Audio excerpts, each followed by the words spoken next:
The direct market gaining prominence meant that smaller publishers that didn't have the same financial resources as Marvel and DC could now get a foothold in the industry. By circumventing the newsstand market directly and directly targeting specialty shops, independent publishers were able to get by with smaller print runs. These publishers offered greater creative freedom to their artists and writers, as well as royalties. These incentives drew a number of creators from the big two publishers to the smaller independents.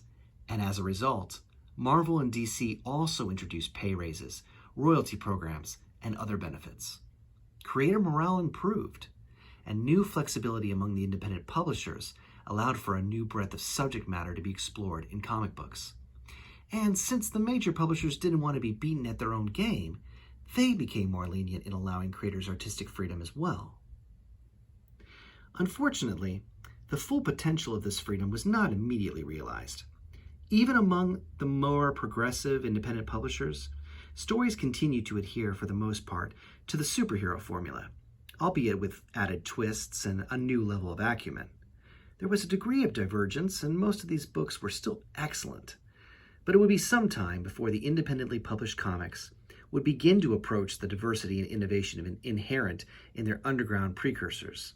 Still, it was an important milestone on the road that would eventually lead to a brilliant generation of comics.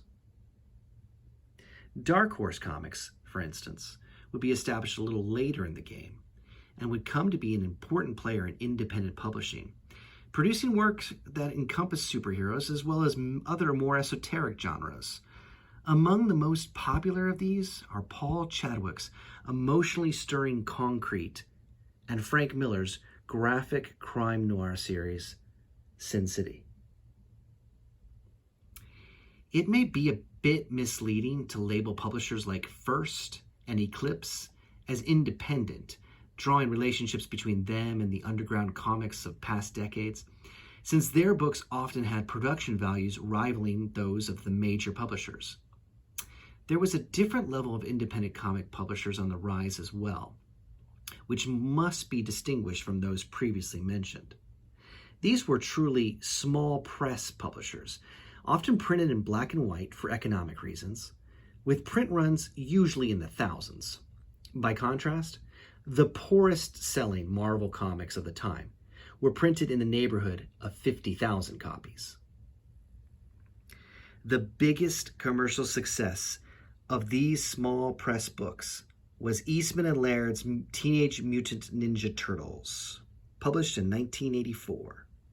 Though originally a work of satire aimed at adults, with a print run of only 3,000 copies, the comic book spawned a multi-million-dollar phenomenon for adolescents. The success of the Turtles bred numerous imitators, as anyone who could scrape together a few $1,000s decided they would cash in on the small press comic book trade. Most of these imitators were instantly forgettable, but this black and white boom, as it came to be called, also allowed truly gifted creators to enter the market. Stan Sakai's historically accurate samurai epic, Usagi Yojimbo, is an excellent example of this. The boom also helped raise the recognition of comics that were already around when the boom hit, such as Dave Sims' Cerebus, which first saw publication in 1977.